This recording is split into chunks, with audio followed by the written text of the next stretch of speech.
Halo para pendengar, selamat datang di Ryudai Farm. Kali ini gue mau bahas lanjutan anime Death Smarts, lebih tepatnya volume 9 part 2. Jadi, buat kalian yang belum nonton video sebelumnya, gue sering buat nonton dulu biar tahu alur ceritanya. Dan juga gue mengingetin ke kalian buat like dan subscribe channel ini, serta nyalakan juga lonceng notifikasinya agar kalian bisa tahu update video terbaru.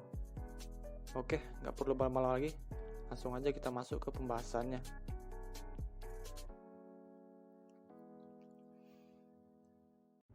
Cerita dimulai setelah Sato memulihkan kondisi status ketakutan dari para gadis, sembari menjelaskan apa yang telah terjadi. Saat mendengarkan penjelasan Sato, Arisa merasa pernah mendengar kata Lalakie, dan teringat kalau itu pernah diucapkan oleh hantu kapten kapal yang tenggelam saat itu. Menurut Sato, Skeleton King mungkin datang untuk mencari kunci Lalakie di reruntuhan Nonolie. Karena Sato sudah menonaktifkan perangkat atisir di sana, jadi Skeleton King bisa ke sana untuk mencarinya. Arisa bilang, apakah Kaptu Hanten juga mengatakan sesuatu tentang kunci dan peti mati? Sato mencoba mengingat kembali ingatannya. Apa yang diucapkan hantu kapten saat itu? Hantu kapten pernah berkata, kunci untuk Lalakie sudah dicuri. Sekarang, Lalakie tidak bisa terbang lagi. Yang tersisa hanyalah membawa peti mati ke Baginda Kaisar. Berdasarkan itu, Sato menduga kalau orang-orang Kapten Hantu sudah mencuri sesuatu dari Skeleton King yang diperlukan untuk Lalakie terbang, serta peti mati yang mereka coba bawa ke Kaisar. Tiba-tiba Nana melaporkan kalau melihat seseorang di tepi pantai. Arisa dan Lulu pun melihat ke sana juga. Mereka meminta Sato untuk menyelamatkannya, menggunakan Magic Hand untuk mengambil orang itu. Begitu orang itu digeladak, dia adalah seorang wanita cantik dengan rambut putih dan kulit coklat gelap. Wajahnya pucat seperti sedang kesakitan. Lalu Lulu mengeluarkan selimut dari fairy pack-nya dan menutupinya dengan itu. Layar AR menunjukkan bahwa rasnya adalah half ghost atau setengah hantu. Kondisi statusnya terbaca amnesia, sebagian besar informasinya seperti nama dan asalnya kosong. Arisa juga mengecek status berwanita itu dan bilang kalau dia adalah level 1 dengan skill bernyanyi. Tapi layar AR menunjukkan lebih banyak, seperti dia berlevel 27 dan dengan 8 skill. Dan juga ada titel Putri Terakhir Lalakie dan Skrival Maiden atau Gadis Pengorbanan. Sato menyimpulkan kalau skill analisis reguler tidak bisa melihat teks tersembunyi. Lalu Sato mengecek kondisi wanita itu dengan Spirit Vision dan Magic Vision. Wanita itu tidak memiliki roh, tetapi mengeluarkan lebih banyak sihir daripada kebanyakan orang. Saat Sato menyentuh sihir yang keluar dari wanita itu, yang dirasakan Sato bukan seperti sihir, tapi lebih seperti saat Sato menyentuh skill bayangan punya Knowledge King Zen. Kemudian Sato mendapatkan skill baru, Miasma Vision. Setelah menaikkan level Miasma Vision, penglihatan Sato berubah menjadi hitam putih. Ada banyak aura racun yang tidak menyenangkan di sekitar wanita itu. Saat Sato mencoba menyingkirkan racun, racun mulai menghilang sedikit demi sedikit. Lalu Sato meningkatkan fokusnya untuk menyingkirkan racun dari wanita itu. Setelah selesai, wanita itu menyusut menjadi seperti anak kecil.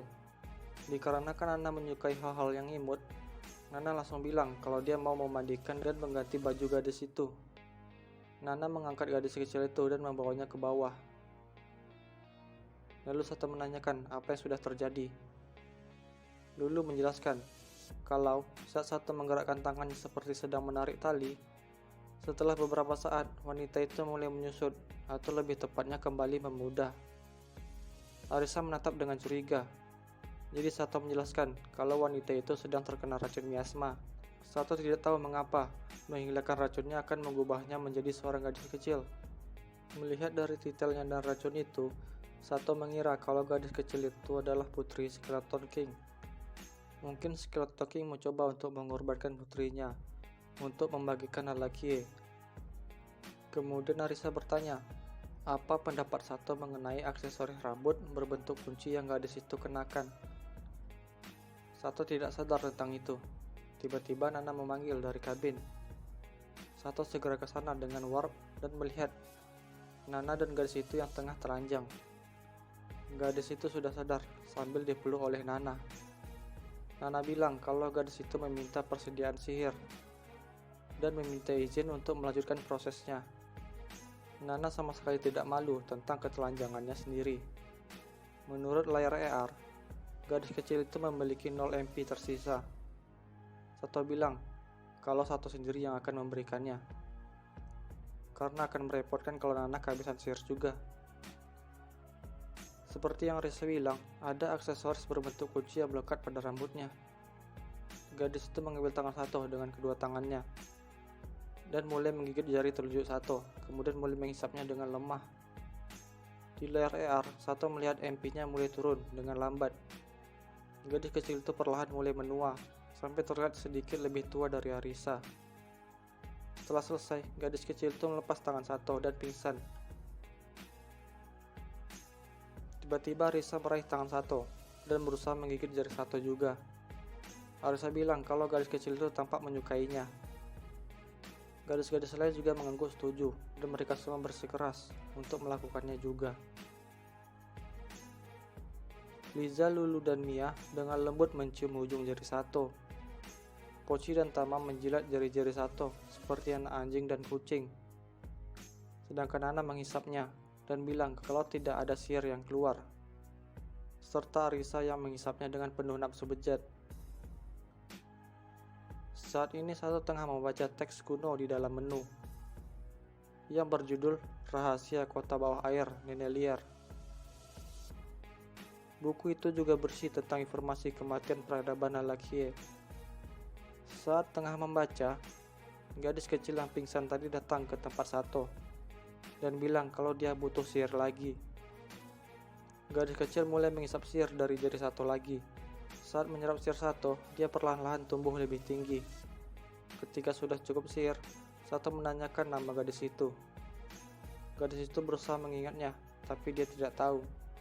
Karena bingung untuk memanggilnya, jadi Sato memberikan nama, yaitu Rei. Kemudian Sato bertanya ke Rei, apa Rei tahu tentang Lalakie? Mendengar itu Rei bergumam kalau dia mau pulang. Air mata mulai mengalir di pipi Rei. Rei tidak tahu mengapa, tetapi hatinya mengatakan kalau dia sangat ingin pergi ke sana. Menurut Sato, kerinduan Rei pasti begitu kuat, sehingga amnesianya tidak bisa menghapusnya sepenuhnya. Sato tidak tahu bagaimana mau menjelaskannya ke Rei, kalau peradaban Lalakie sudah lama menghilang. Tetapi di dalam teks kuno tentang kota bawah air Nenek Liar, ada isi tentang ketika Lalakie tenggelam ke laut, para penyintasnya menciptakan sebuah desa tersembunyi di sebuah pulau di suatu tempat di laut selatan. Sato ingin membawa Rei ke sana walaupun nanti sedikit memutar. Sembari berpikir, Rei menarik tangan Sato dan bilang kalau dia minta lebih banyak sihir lagi.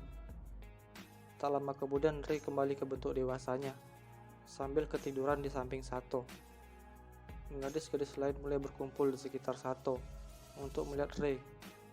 Arisa bilang kalau Rei mulai menyusut lagi. Sato mengira sepertinya mode dewasa Rei menghabiskan begitu banyak sihir. Saat Rei menjadi anak kecil lagi, Rei membuka matanya dan disambut oleh pemandangan seluruh gadis yang menatapnya. Kemudian Rei menyapa dengan bahasa suci. Para gadis mengeluarkan cincin terjemahan dan mulai memperkenalkan diri mereka satu persatu. Setelah Rei bangun, Sato mengarahkan kapal ke sisi lain pulau, di dekat kuburan orang-orang Nonolie yang Sato buat. Mia mulai memainkan musik dengan kecapinya, dan Rei mulai bernyanyi lagu persembahan untuk orang-orang yang sudah mati, sambil mencocokkan nada dengan kecapi Mia. Setelah selesai, Mia meminta untuk menanamkan benah train di sini. Dengan bantuan para gadis, mereka menanamkan 10 atau lebih benih train. Kemudian Arisa mendatangi Sato dan bilang, apa Sato mengkhawatirkan Rei? Sato menjawab kalau dia lagi berpikir tentang titel Rei yang seorang gadis pengorbanan. Jika Scarlet Tongking mencoba untuk mengorbankan Rey untuk membawa lelaki ke langit, Sato lebih memilih untuk menjaga Rey tetap aman, setidaknya sampai ingatannya kembali. Keesokan paginya, Sato sedang melihat matahari terbit. Rey datang ke samping Sato. Sato menawarkan ke Rey permen ajaib atau Magic Candy. Magic Candy adalah versi dari salah satu resep healing potion yang Sato pelajari di desa elf. Menghisapnya akan terus mengembalikan sihir 1 poin per detik. Bahkan jika Rey memakan semuanya, Rey akan tetap dalam bentuk gadis kecilnya. Tak lama kemudian, Nana datang ke geladak dan langsung mengambil Rey dan mengusap pipinya. Disusul Mia yang datang membawa kecapinya. Tama dan Pucci berlari ke geladak, bergandengan tangan dengan Arisa. Setelah semuanya berkumpul, Mia mulai memainkan musik, dan para gadis mulai melakukan senam pagi biasa mereka. Setelah selesai, aroma lezat melayang dari dapur. Liza muncul di geladak dengan membawa pot besar, dan semuanya mulai sarapan. Setelah selesai sarapan, Mia menuju ke sebuah pulau di depan. Sato menggunakan skill Telescopic Six dan skill Clairvoyance. Sato melihat ada 3 kapal yang rusak di sana. Ketika berada beberapa mil di dekat kapal yang rusak, kapal diserang oleh monster dan langsung dibasmi dengan skill Rainbow Arrow. Segera setelah memasuki area baru, Sato menggunakan skill cari seluruh peta dan menemukan ada sekitar 37 orang yang hidup di sisi lain pulau. Mereka semua adalah pelaut dari kapal yang rusak. Sato ingin menyelamatkan orang yang terdampar, tetapi kapal kecil yang dinaiki party Sato tidak cukup untuk menampung semua pengungsi. Kemudian Sato meminta Arisa untuk menjalankan operasi menjauhkan Rey, agar Rey tidak melihat Sato saat memperbaiki kapal. Sato terbang ke arah kapal yang rusak dan memasukkan kapal ke storage untuk perbaikan. Setelah perbaikan selesai, Sato meletakkan kapal ke laut dan kembali ke Galeon. Oh ya, kapal Galeon itu nama kapalnya Sato. Sebelum mendekat ke pulau, biar terlihat seperti kapal layar yang normal, Sato mengeluarkan Living Dolls atau boneka hidup untuk disamarkan menjadi awak kapal dan menyuruh Golem Scarecrow untuk mengendalikan mereka. Sato, Liza, dan Nana mendekat ke pelabuhan tempat para penyintas tinggal menggunakan kapal yang baru diperbaiki, sedangkan yang lainnya menunggu di Galeon. Saat sampai, Sato disambut oleh bangsawan Kedipaten Ogots di kerajaan Siga yang bernama Baron Jebers, bersamaan beberapa orang yang mengawalnya. Sato juga memperkenalkan diri kalau dia adalah Sato Pendragon, kesatria turun-temurun dari Mundo Baroni. Baron meminta tolong ke Sato untuk membawa mereka ke kota perdagangan Sotuandel. Sato menerima permintaan Baron dan bersedia meminjamkan kapal yang dia temukan. Semua orang melakukan persiapan untuk berangkat besok pagi. Tak beberapa lama kemudian, matahari sudah mulai terbenam ketika orang-orang membawa persediaan mereka dari pangkalan ke kapal dan memutuskan untuk mengadakan jamuan malam itu untuk merayakan keberangkatan mereka semua. Keesokan paginya, kapten kapal memberi perintah. Jangkar diangkat dan kapal mulai berlayar. Sato meminta ke Baron untuk membiarkan Sato tetap di kapal. Sato ingin melihat bagaimana kapal normal bersiap untuk berlayar. Baron bertanya mengapa kapal Sato tidak menerbangkan bendera kerajaan Sigat atau bendera kerajaan Mundo Baroni. Sato benar-benar lupa tentang bendera. Kalau bendera berguna untuk menunjukkan apakah itu kapal perang atau kapal umum. Dan Sato mengelabui Baron dengan skill fabrikasi. Beberapa saat kemudian saat makan siang, Sato bertanya kepada semua orang, apakah kapten atau salah satu kru kapal tahu tentang Lalakie? Baron menjawab kalau dia mengingat sesuatu. dan bilang kalau keluarga kerajaan Lalagi dikatakan sebagai keturunan orang-orang langit, dan di sana ada festival Skydia yang memamerkan sesuatu yang disebut kotak Lalakie. Sato berterima kasih kepada Baron dan pergi menemui navigator untuk meminta lokasi rute gula dan kerajaan Lalagi. Di tengah percakapan, ada yang melaporkan kalau ada sekumpulan cumi-cumi torpedo di sebelah kanan kapal. Kemudian kapal berbelok ke kiri, berusaha untuk menghindari pertempuran. Kapten kapal memerintahkan untuk meningkatkan kekuatan tungku sihir. Kapal pun dikelilingi oleh semacam perisai pertahanan, dan juga kecepatan kapal sedikit meningkat. Tak lama kemudian ada laporan lagi kalau monster bas kepala batu mendekat ke kapal.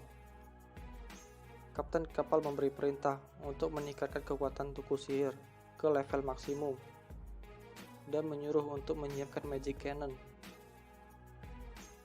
Kemudian tembakan petir terbang keluar dari meriam. Tembakan putaran pertama berhasil dengan mengalahkan sekitar 30% dari monster bas.